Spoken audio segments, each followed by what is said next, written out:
Hey, you already know mambo vipi bakunzi ba Nuja Entertainment, bakunzi bigana turashoboye. Iyi ni Nuja Entertainment, turakora support yikore.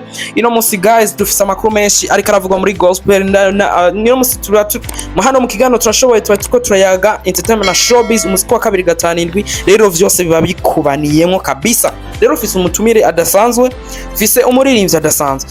Byose vyamukoraniye kuri umukozi w'Imana n'umuririmbyi, niyo mpamvu namuzanye kugira ngo tuganire umuziki wa gospel muri rusange. Utarakora subscribe yikore kugira tumwakire neza cyane, urabe video wamaze kumenya. Numwe mu baririmbyi bakoze vyinshi, numwe mu baririmbyi beza, numwe mu baririmbyi neza bakoze ku mitima y'abantu benshi, numwe mu baririmbyi bakijije ingo z'abantu benshi, numwe mu bakozi b'Imana bafatiye ingo, bafatiye runini neza abajene, kuko no mu jene w'Imana kabisa. Reka ndamwakire kuri Nuja Entertainment. Ni cyubahiro cyinshi ciwe yahawe n'Imana. Bro, ikaze karibu. Murakoze cyane, reka ndabaramutse amahoro y'Imana. Nongera ndanabashimira kunyakira kuri Nuja Entertainment. Ego. Hari benshi bariko baradukurikirana, je ndashobora kuba ndakuzi, ariko ninde turi kumwe muri uno mwanya kugira ngo benshi bariko baradukurikirana bakumenye. Muri kino gihe umuntu muri kumwe ndazi benshi banze ni Theo Worshiper, sanzwe nkora igikorwa c'Imana biciye mu kuririmba.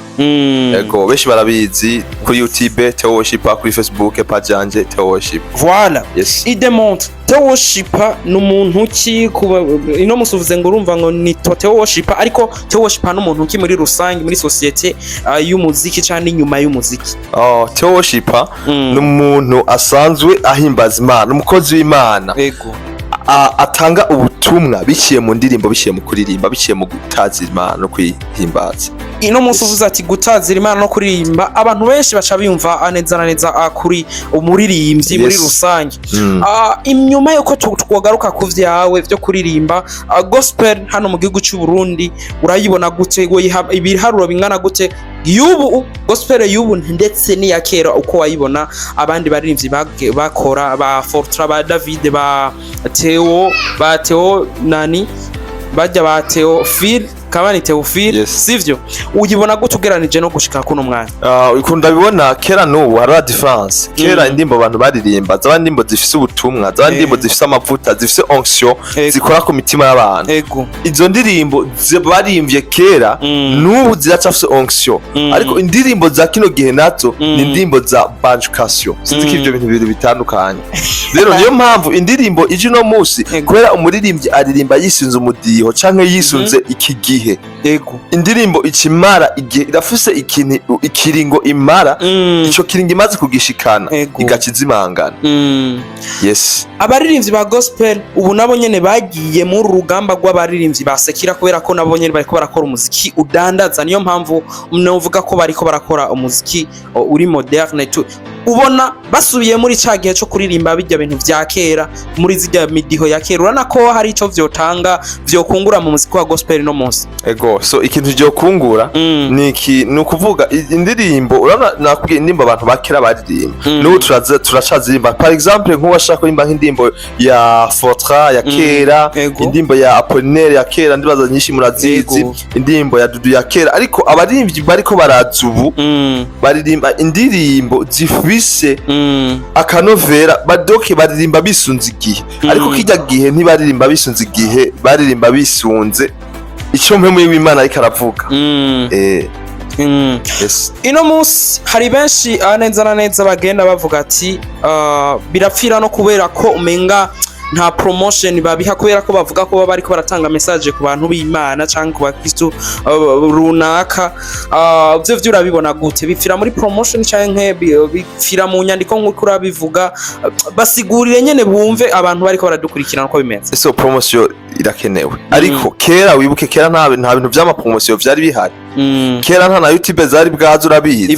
Rero niko ikindimbo za kera ata YouTube yara twazumva ku maradio, niko ikintu ubu tukiziririmba ino tarata kanovera, kubera hakomeye ikintu citwa réseaux sociaux. Ino musi bari yabadandariza ku maradio, ariko ino musi benshi badandariza kuri réseaux sociaux kugira ngo bizane feedback.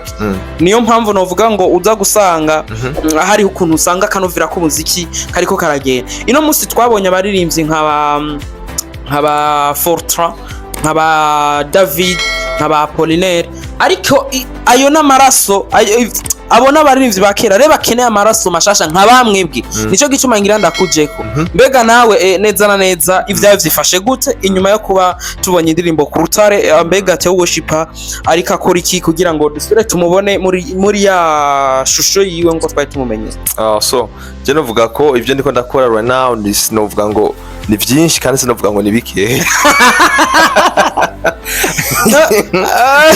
kubera ko donc ndashaka ko ibikorwa n'ivyatangwa kugaragara abantu bazabibone babona ati burya naka hariho nubwo yarari mu gacerere hari ibintu byinshi ariko aradutegurira kuko ugiye kwisteza abantu bitangaza nubwo bo bishitse ariko baravuga ati naka ari yatwijeje ibitangaza nibakoze ariko biraba umuntu aba mu gacerere kugira ngo aba ariko arapanga ibintu azoshira ku mugaragaro kuko ahantu uri winyegeje ikintu uriko urakora nico kizotuma abantu bavuga ati burya naka ahantu yari ari mu gacerere ntiyari yicaye rero novuga kuri Jebre mitege vyinshi nubwo ntari muri studio ariko urabona ko mu biteramo vyinshi mu bikorane vyinshi ngena mbonekamwo ntanga ubutumwa experience nyene ufise mu bibi Theo Worshiper ndashaka neza na neza umpe difference y'umuririmbyi wa gospel akora kugira arondera amafaranga n'umuririmbyi wa gospel akora kugira atanga ubutumwa abo bantu babiri babatandukanye wo bademonta gute biba bimeze gute so abo bantu babiri hariho muri kino gihe hari umuntu akora igikorwa c'Imana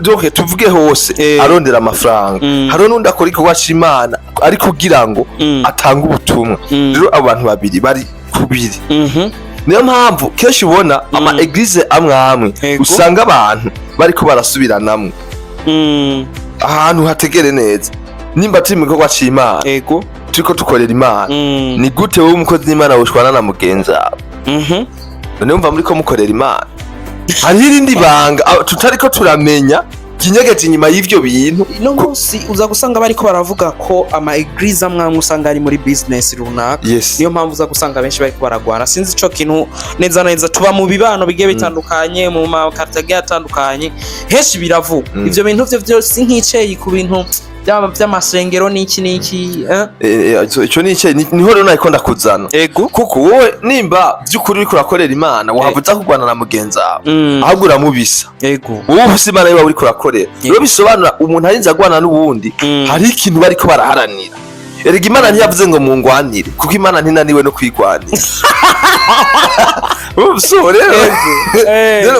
bande wowe woza kugwanira Imana rero bisobanura isi Imana uriko uragwanira urafise ikindi kintu uriko uragwanira mbega ico kintu ni giki abantu hariho kabaza rero bisobanura iki ahantu bari muri business n'abantu bari mu gikorwa c'Imana urababona niyo mpamvu no musi umuririmbyi aririmba ugasha usanga inimba ariko araririmba canke ubutumwa ariko aratanga bumara amezi abiri canke ukwezi kumwe hariho ikintu kibuze muri ivyo bintu ariko arakora kuko abarimvyi ba kera ntibaririmba bajanye n'ibihe umuziki udandazwa mbega barimba bavuga mbega ni giki mpemu w'Imana ariko arambwira kugira ngo mbuyire ishenge ushaka imbere ubwoko bw'Imana yes nuko bimeze tanga impanuro kwabo bantu usanga bariko kubaririmbyi bagenzawe neza na neza tanga impanuro kubaririmbyi bagenzawe canke n'abantu musanzwe mukorana ico gikorwa c'Imana neza na neza kugira ngo gisubire kizana itoto kabisa nk'iryo cyahorana kuva kera yes jo ikintu babwira ikintu bapataje muri kano kanya tuvuge dutanga umuco twisunze Bibiliya ijambo ry'Imana rivuga ati kudashushe cyangwa ngo bakazu yawe ngomba ndakudawe ni kuvuga ari ikintu bisobanura ugomba kuririmba umuziki uhemba reka kunyegeza mu vy'Imana sokokayo vayo cha kurimba sekira uhembwe uronka amafaranga ukore business uri wavuye mu vy'Imana utari kurinyegeza mu Mana singuciriye mu uvuga ukora umuziki kugira utange message cyawe ko umuziki kugira uronka amafaranga wewe jewe nkora umuziki kugira ngo ubutumwa bushikira abantu benshi icyo mu Imana yambwiye gishobore kubashikako amafaranga nayo ukeneye never mu vy'Imana jewe mu vy'Imana sinkeneye amafaranga sinagiye mu kwaca Imana kugira nje gusopa abantu si gusopa ni feedback ive mu gikorwa cya kana kore kusanga hari abadirimbyi ba gospel bazimvye mu kugira ubazane kugira abaririmbe turabona aba bantuze ba James na Daniel abaririmbyi bazimvye aba ba Ben na Chance n'abaririmbyi bazimvye kandi barimba gospel bo none kubera iki wimvira ko ese umukozi w'Imana amafaranga ntayakeneye mu buzima bwawe busanzwe ayakeneye none kubera ko uvuze we katayukeneye impamvu atayankeneye sinavuze ngo sindakeneye komite navuze sinkeneye kuyakamwamwa abantu ereka si kuyaka hari ahantu ndiko ndakujana sinzi kumva neza ni kuvuga gukama umuntu amafaranga nishaka igihe uzombwira ati ingufu bw'ubutumwa aca ndabwira ati utampayaya sinza ico kintu uragitahura ni umuntu yakubwira ati inguririmba ugaca umubwira ati kugira nze kuririmba umpaya bisobanuka aho ndi muri business ariko mu gihe nzoza kuririmba jewe umuririmbyi uri umukozi w'Imana bisaba ufise n'akandi kazi ukora kakwinjiriza amafaranga ni kuvuga nzoza ndirimbe ku mafaranga yiwanje nkora igikwa cy'Imana ku mafaranga yiwanje ariko mu gihe uzovyumvira ukavuga ati vy'ukuri umukozi w'Imana hariho ubwitange yakoresheje reka tumwiyumvire ko tumuha amafaranga aho nzoyatora kubera iki wumva ko kuririmba kiratoba akazi kawe ka mbere kandi hariho abantu bitunze impamvu nakubwiye nabikubariye nkere ko biba akazi noja muri sekira ntikashobora kuba akazi ari gospel never kubera nabikubariye ibintu bigena gute gukorera Imana sinzi kubitahura ibibera nivyo bimwe nakubwiye rero ni kuvuga uri gukorera Imana gukorera Imana urataho cyo kintu cyarico ni kuvuga kera kuba inyego ya Kristo uba inyego ya Kristo ubura umuntu akorera Imana urumva donc Imana yashaka ko dutanga imibiri yacu wirengagiza ibintu byose bikuryohera wowe ikintu cyonyere gusa ubu ukeneye gukora muri akandi wihebere byo yes ni gikimwe mu yari ari karambwira kugira nkorere abantu ino munsi turiko tuvugira kuri réseaux sociaux zigiye zitandukanye kandi zikurikiranwa n'abantu batari bake uza kumvirizwa n'abantu benshi ni benshi bariko barumva ibintu uri kuravuga ese management ivuze ati no muntu ngira ndamufa tugira dukorane kugira ngo tuzamurane waririmbe abantu mbere yo gutanga iyo ntuzeya ubwo butumwa bwiwe hama namwe dukore business kugira ngo umuririmbyi azoza arasohoka ku mafaranga wokwanka cyane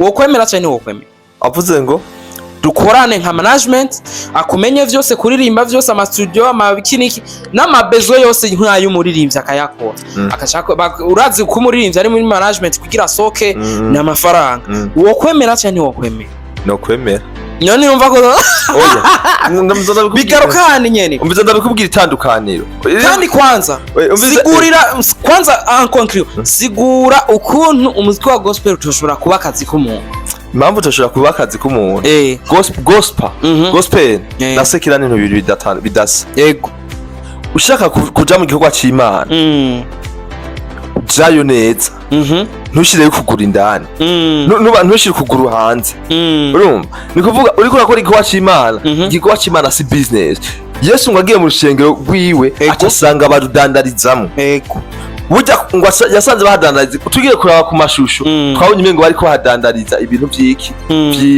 inuma sinzi ko bayibonye Yesu ashitse byose acaragira acarabisanza none wiyumviriye mu shengero ry'Imana ko basenga dimanche kenshi uhavuja mu dimanche kudandariza ni maboro nk'abakiri Yesu nyari yavuze Yesu ko yavugira mu migana kijya niki ni gicapo yashatse kwerekana umuntu ari muri kwa c'Imana akaba arondera yo business kijya nikigereranyo yashatse kugereranya aho buri mu gikwa c'Imana kudandaza kuko none ubutumwa bwawe umukene nakeneye kubwumva none umukenya kenye buzomushikira ku radio buzomushikira kuri réseaux sociaux abantu bose barakoresha réseaux sociaux si ngombwa none mu gihe sawa reka ndakubaza kubera ko posting indirimbo yawe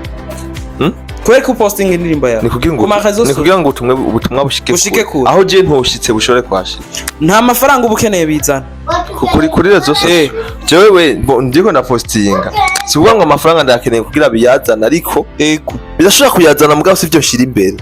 Ariko management ije ikavuga ati tugomba dushiremwo amafaranga. Sije ndiko ndisopa ayo mafaranga. Wowe nawe utanga ubutumwa. Ibyo ni ibintu vyumvikana. N'amafaranga batanze. Kandi ategerezwa kugaruka. Sinzi kico kintu gitahuwe. Mugaye amafaranga sijewe yavuyemwo. Ni kuvuga n'uwo muntu n'umuntu abashaka gushigikira igikorwa c'Imana kugira ngo gishike kure. Ubundi haniho rero umuntu aca atangura kugenda atahura akabona ko neza neza umuziki wa gospel wavetejwe nuko kuntu buvuga ati ikiko turawukora nka business naho wavetereye uza gusanga abantu bose bariko barakora gospel bavamo bakora gospel bavamo nico cyo ugasanga nta terambere ry'umuririmbyi wa gospel rihari ryadana naho cyabipfira. Yes, ahantu bipfira ni ngaha. Umuntu wese aja gukora gospel aba yibaza kwirimwo amafaranga. Woja gukora sekira kugira uronka amahera. Muri make umuziki wa gospel nta mafaranga uri. Umuziki wa gospel ijambo ry'Imana rivuga ati ntawe izeye izina ry'uhoraho yigeze amaramara kandi uwahevye ibintu vyiwe azobishumbushwa iki umurengera. Rero gospel ushaka kuyijamwo amafaranga arimwo mugabo bica mu nzira z'Imana si nzira zawe. Sekira nayo uradandaza ibintu rero bibiri bidasa. None mpamvu n'umunsi umuntu agiye muri gospel agakwita indirimbo imwe ikavuma igihugu cyose agaca abona aguye manka benshi baca bavamo. Aho niho vyama bifira kenshi. Bro, nkuko nari nabikubwiye turi kuri dukora kuri réseaux sociaux avyiyumviro vy'abantu ivyo tubadukeneye. Ino musi hari abantu bakumvirije guhera ku ntango no gushika baheze. Rero dukeneye ivyiyumviro vyanyu. Mwumvise uno musore, mwumvise uno mukozi, mwumvise uno muririmbyi ukuntu ari karasigura umuziki wa gospel muri rusange. Tuzoca tugira part 2 tumaze kubona feedback ukuntu yagenze. Bro, yes. Reka mfata kano karanya ndagushimire kuba wemeye kuza ku kiganiro cy'uno munsi. Niteka wadutera urumva natwe turakengurutse kabisa. Reka nanjye ndabashimire amahoro y'Imana bane namwe kandi nongera nshimira n'abantu uno munsi bateze ugutwi kuri Nuja Entertainment. Ndababwira ati mu vyanye no mu banyu Imana ishishikare kubagira neza kandi ishishikare kubucira n'inzira hatagira inzira. Murakoze cyane. Yes. Asante sana. Reka nanjye ndabashimire. Asante sana kabisa. Namba utaribwa kuri subscribe tuyikora kabisa kugira ngo part 2 ntuzuyicikwe hamwe n'umukozi w'Imana Teworshipper n'umwe mu baririmbyi bameze neza cyane. Reka naje tutazisubira mu bindi biganiro bigiye bitandukanye hano kuri Nuja Entertainment. Hasta la vista.